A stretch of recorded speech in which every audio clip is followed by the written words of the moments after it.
So, hi everyone, thank you for coming.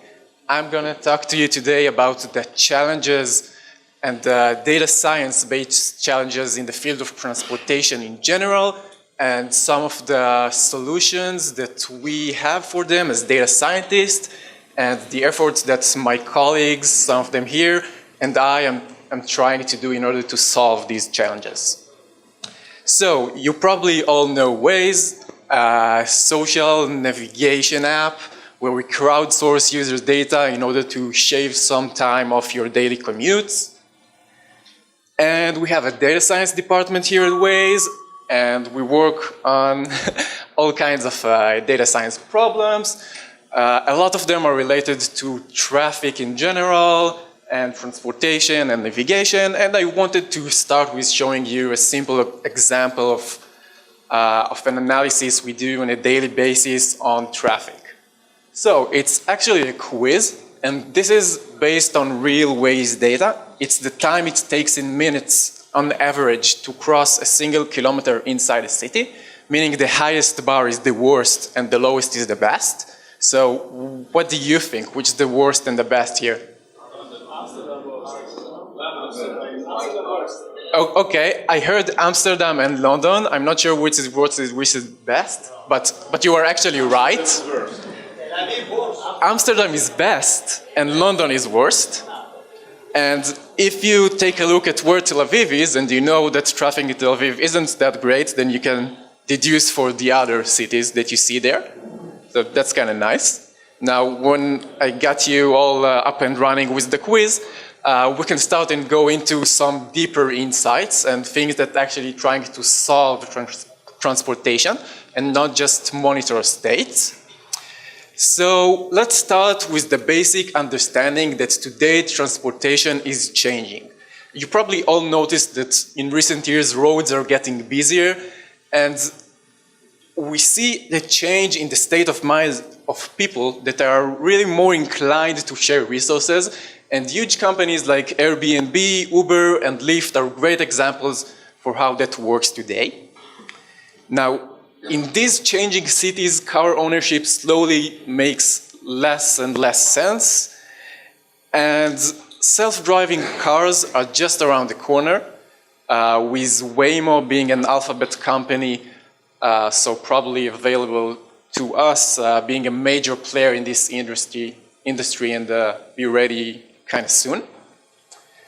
Now, at Waze, we're trying to take all of these ideas and plan for the future and see what we can do with our data and with our tools in order to solve transportation. And I know that's a big word, solving transportation, but we're trying to use the tools at our disposal in order to fight traffic, optimize routing and navigation, and provide the best, easiest to use tool for ride-sharing that we can offer. And I'll go on for some use cases on how to do that. Some of them are what we do in Waze, and some of them are more general on what the transportation industry does these days. So if we look at the solutions for this problem, we can look at the solution at the micro level, where we try to optimize something for a single driver or a single car. And we can look at the macro level when we look at a network of vehicles. For example, a traffic in a city. Now, I'm going to start with talking about the micro use cases and move on later. So we'll start with a simple introduction of routing and navigation at Waze. So one of our core features is getting you the best route from A to B, and we offer several routes. And this is a real use case of me going from the Tel Aviv office over there to around my house near Dizengoff Center in central Tel Aviv, and I have 3 routes to take. Now, this is actually a graph search. Behind the scenes, we modeled the road network as a graph where each road segment is an edge on that graph and each crossroad is a node. Then we can find the shortest path from A to B in order to find the best routes for you.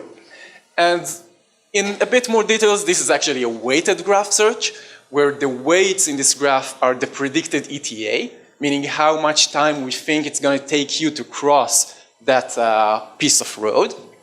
And when we sum all that up, we get the ETA for a specific road, and then we can easily see something like, this road is the fastest, and this is the fastest road for me to get home. Now, this is all good, and this is what we do today, but in real life, users would like, and we see examples for that, users would like to get some more personalization, and my example, I really actually prefer this route. I'm just used to driving there. Sometimes I drop people off by the train station, and I don't care about adding 2 minutes to my commute. So we're actually trying to learn that now and incorporate this into our routing algorithm and offer you the best route for you, which is a learning to rank problem, which is a machine learning based ranking problem. In this case, we use pairwise ranking, so we can take 2 routes and say, wait, this one is faster, but this one is simpler, and I maybe prefer this one more. We can have features like that.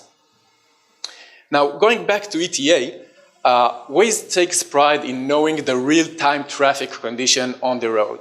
So we actually have to store lots of data on what's happening on real time for every piece of that graph. And we also do it on historical based, meaning how much time does it take on average for you to drive, or in general for people to drive in Ayalon in a weekday in 8:30 in the morning. Okay, so that's a lot of data to store and have accessible in real time. We also use the road types, whether it's a rush hour, whether it's a holiday. Recently, we've added some reference to vehicle types, which I'll talk about later. And the next thing we're doing now is adding some more personalization to that. And it's kind of reasonable, right? Because if we look at a specific user driving pattern, actually their ETA would be very different from another user. And I'll explain it with an example. We can look at my average speed when I'm driving and my mother's average speed while she's driving. And probably it's not the same average speed, right? Like, I won't say who's driving faster and who's slower, but we don't drive at the same pace. Now, let's get a bit more into details on the per vehicle use case.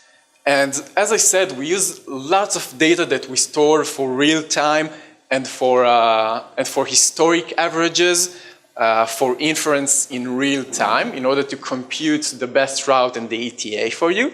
Now, recently we've added motorcycle mode for Waze, so we needed to do the same thing for motorcycles. And the easiest way for doing that would be just to copy everything and store another instance of all this huge memory block for every segment of how much time it takes a motorcycle to cross this road. But we're data scientists and we wanted to do something more fancy and more efficient and save tons of resources and money. So we've actually built a machine learning model that's a really simple regression model that takes car inputs as reference and tries to deduce how long would it take a motorcycle to cross the same road. So we actually use car data and knowing that you're a motorcycle, and we were able to tell what would be the ETA for a motorcycle, and that saves us tons of resources. Now, some people use Waze for motorcycles only because of that feature to get better ETA, and some of them use it because of the cool motorcyclist Wazer icon. People really like that one. Now, we can actually take this a step further and try to deduce the kind of vehicle ourselves, but by looking at driving patterns. And if you've seen my laptop before I put the presentation on, so that's my other tab, the Jupyter Notebook of doing that. But because I don't have real data to show you on that, I'll use this illustration to understand what I mean. If we look at this feature space of how many drives does a user make a day and what's the average speed for a user, we can see that private vehicles are pretty all over the place in terms of speed, but they drive normally 1 or 2 times a day, versus taxis that drive a lot but slower, and delivery vehicles that drive a lot but faster. So if we have a new user inside that feature space, we can easily classify it to, let's say, this one would probably be a private vehicle. And this way we can actually improve user experience and use more correct routing and ETA algorithms specifically for that person. Now, GPS is a really solid technology that exists for a long time, and every navigation app has to use in order to track your locations and speeds. So we all take it for granted, but apparently it doesn't work so well when you go underground.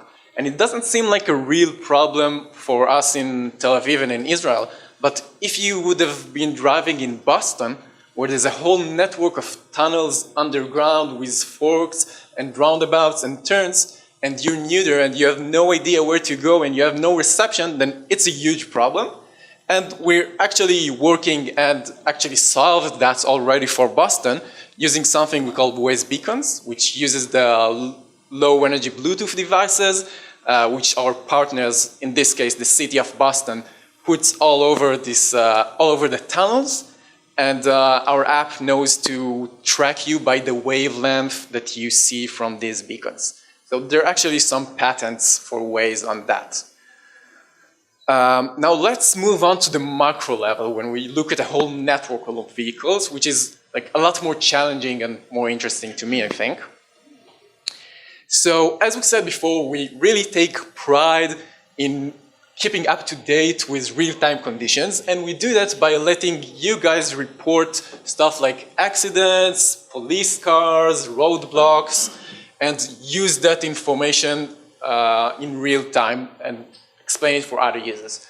But it's really hard to take insights from this kind of information because we really have to understand that several reports from different users talk about the same event, and where does exactly this event located, and whether there are any trends for this sort of events over the time. And as you can probably imagine, the obvious use case that we do for that is trying to find dangerous areas. So another quiz to get you some excited in the middle of the talk. What do you think are the most dangerous roads in Tel Aviv? Okay, I heard Rothschild. Ayalon. Ayalon's a good guess because it's really big, right?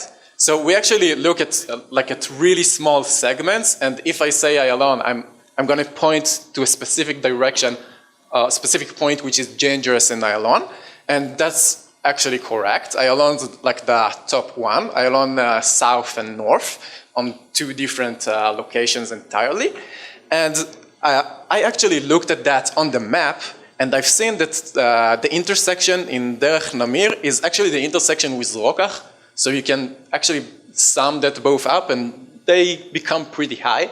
So that's a dangerous intersection. Beware.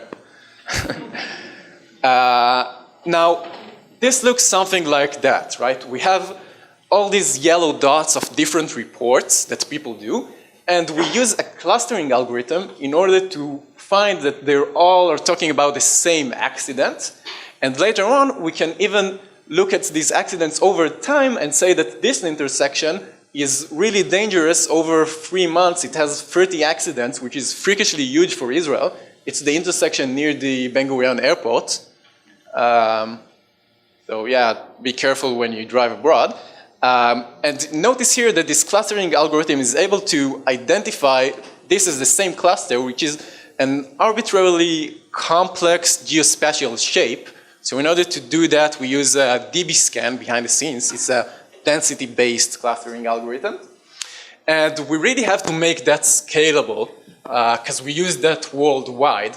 And we do that scaling by using a geospatial data structure called S2Cell, which is actually a projection of a cube on the space of the Earth, and it has all kinds of interesting properties. It's open sourced by Google, so you can all use that. And it has different levels, so you can see that we can use really large cells and really small cells, and it turns out that choosing the right size of cell in order to parallelize the data the most with minimum errors is really a hard problem. And we have an algorithm behind the scenes, a scalable one powered by Apache Spark, that actually tries to find this specific parameter of what should be the cell size. Then it does the partitioning for the data, does the local clustering on every partition, and merges the results together. Now, this is actually a two-phase process, because on the first phase we cluster all of the different events and turn them into a single accident. And on the second phase, we cluster all of these different accidents over time, and we find like one dangerous area. Okay, so moving on, this is a project we had a while back of adding speed limits to the Waze map. And you think it might be simple, but apparently there doesn't exist any global database which says what's the speed limits on every piece of road. So as data scientists, we had to predict that somehow. And we used the random forest classifier here, and we use all kinds of different road features, with one of the most interesting ones being what's the speed that users drive on this road at night, right? Because assuming night has no traffic, so if people abide the law, they'll drive somewhere close to the speed limit. You know, it doesn't work every time, but it works most of the cases. And of course, we had some human validation for that, using our community members before we actually put the speed limits on the map, because we didn't want to put anything wrong there, because it might be a bit dangerous in this case. Now, I'm going to move on to the macro use cases for Waze Carpool, our new ride-sharing app. And ride-sharing, you know, it's a really big thing these days. And Waze Carpool is an app that lets you as a rider find a ride by using the huge resource pool of Waze drivers. So we can use drives that are already happening anyway and match you to a driver on his way to work. And that way we are able to remove some cars off the road, reduce pollution, save some money on your commute. So that's, you know, that's really great for the society.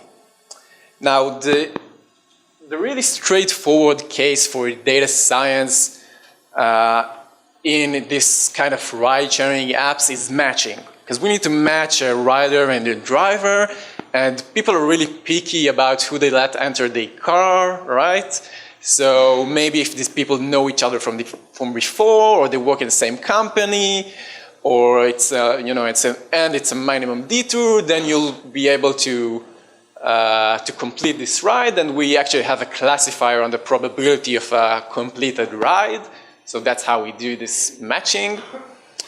But there are all kinds of other use cases that people aren't really aware of before they work on this kind of product.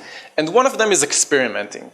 So probably you guys are data scientists, you know what's A/B test. We assign users to usually random groups, and then we give them different features of the app. Like we try different versions of the same feature. So let's say these drivers will be picked up directly from their home, but this set of drivers are going to pick up from the intersection, which is better for the driver because it doesn't have to make the detour, but it's worse for the rider.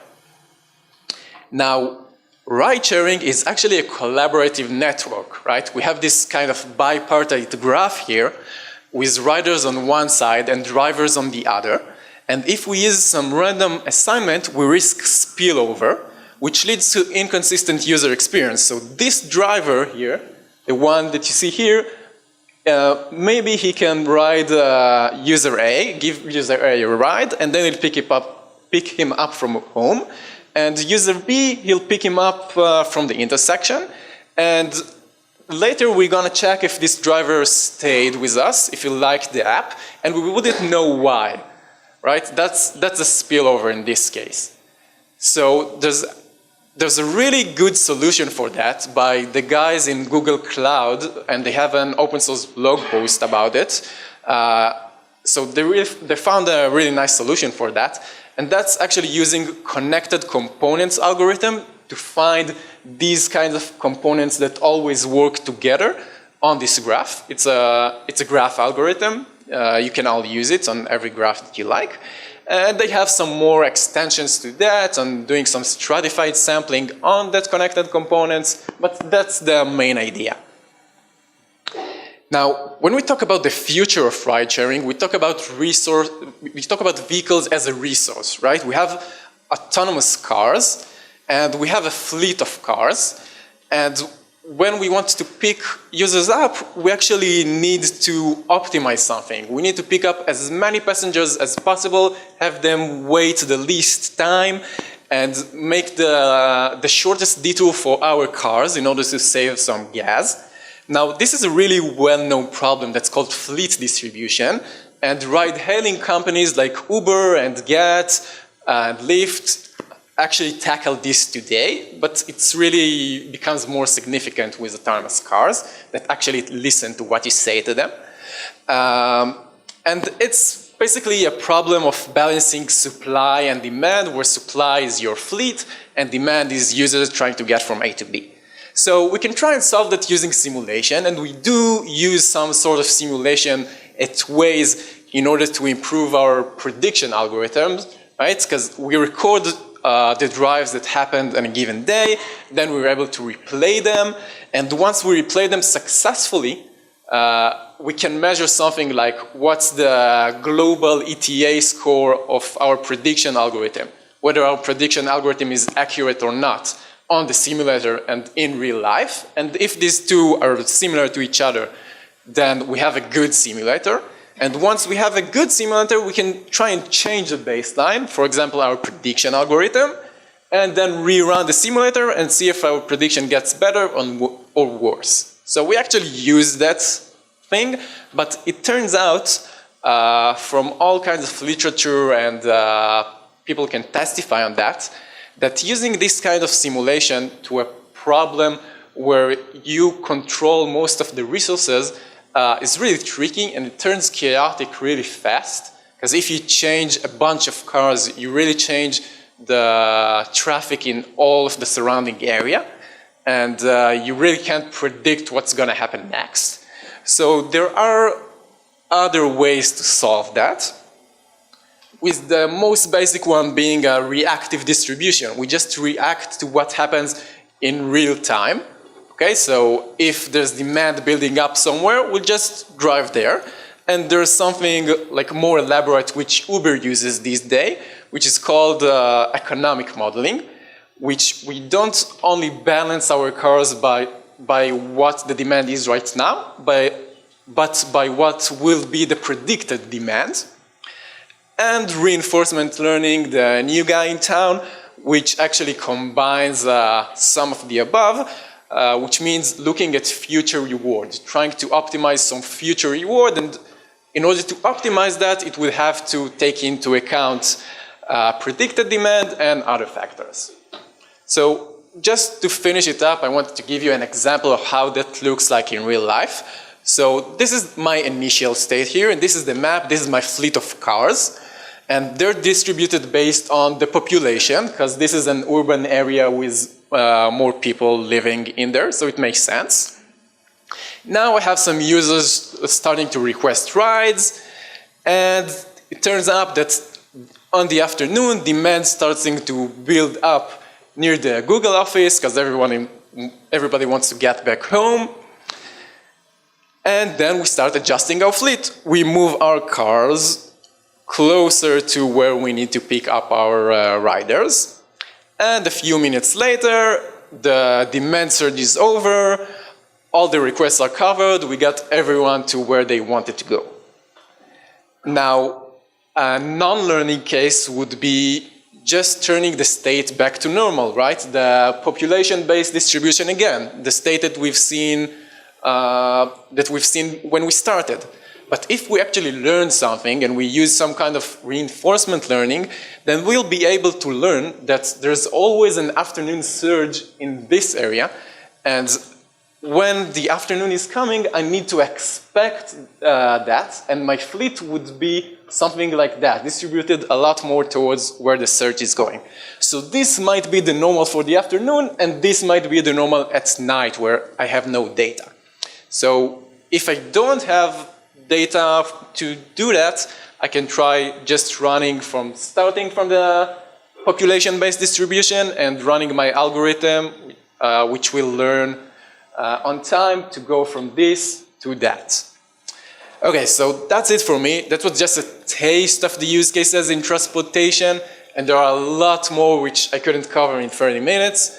So thank you all for coming. We're hiring data scientists if you want to know. So you're welcome to email me at the email here. It's at Gmail or at Google. Do we have time for questions? Or? Yes. We have time for some questions. Yeah. Hi, thank you for the presentation. I'm new to Waze, but I understand that for Waze, you can have someone on the road itself to, for example, say, hey, there is a car accident or there is a police, right? Can you repeat that? Like for Waze, it's a community-based app, right? So someone in the road itself can suggest in the app, hey, there is an accident happening in this road. So like, are you working on a prediction based on that as well? So that like, you know, when two cars are moving and then you know this is going to be a car crash most likely. Yeah, of course. So our backend uses what users report, and we know how to surface the relevant reports for other users riding on the same places. And also we obviously track the speed of users.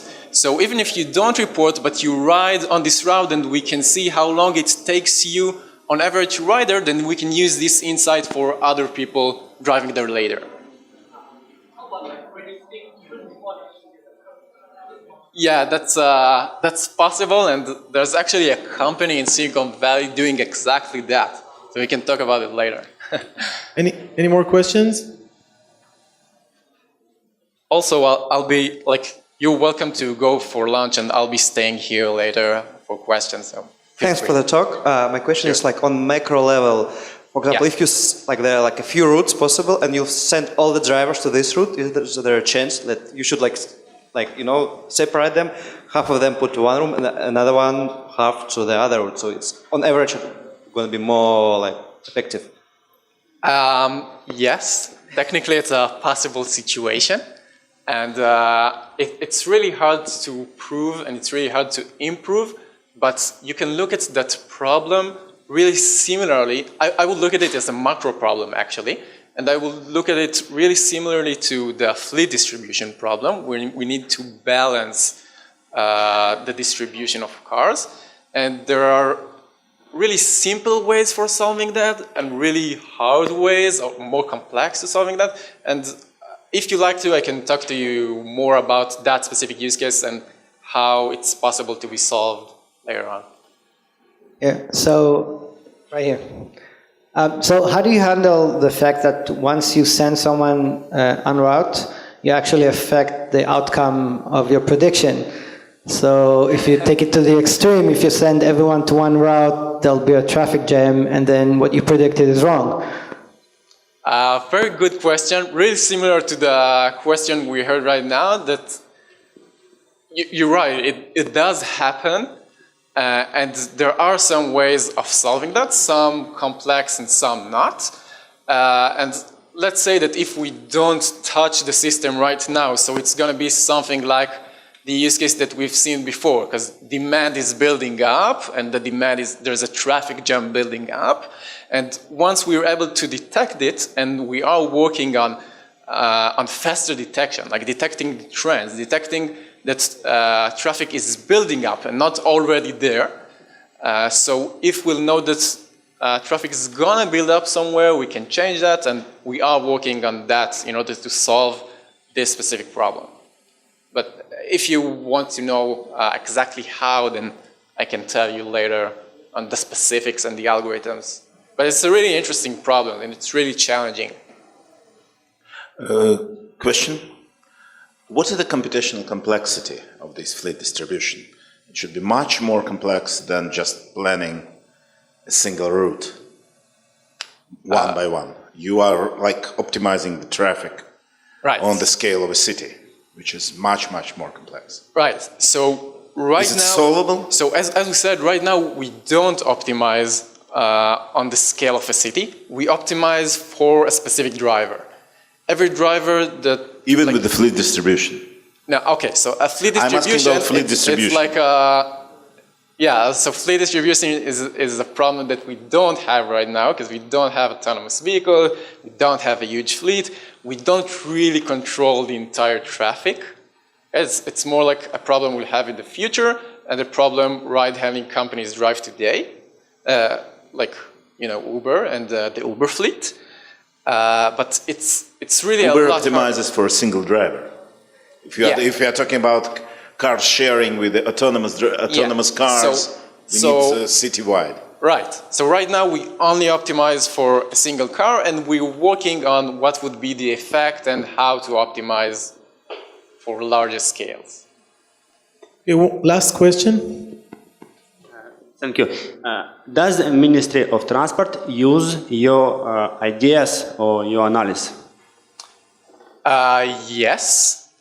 We have a program called CCP, it's Connected Citizens Program, and we have partners all over the world from different municipalities and ministries, and we work together in order to share some of these insights and some of the data, and there are really great examples of places all over the world that use our insights, like where's the dangerous areas, maybe there's a problem in the world, maybe I can fix that. Where there tends to be traffic, maybe I should add a traffic light there, and cities actually use that for planning, and we have some other like more crazy use cases even that I think it was in Washington where we worked with the municipality to give them the reports from accidents, and they actually started sending ambulances to accident locations before anyone called 911. And they were able to reduce the response time for ambulances in accidents by a really huge factor. So we do work with municipalities in order to make transportation better, and that's like part of that's one of the most significant part of what we can do in ways to impact the world. Daniel, thank you very much. Thank you.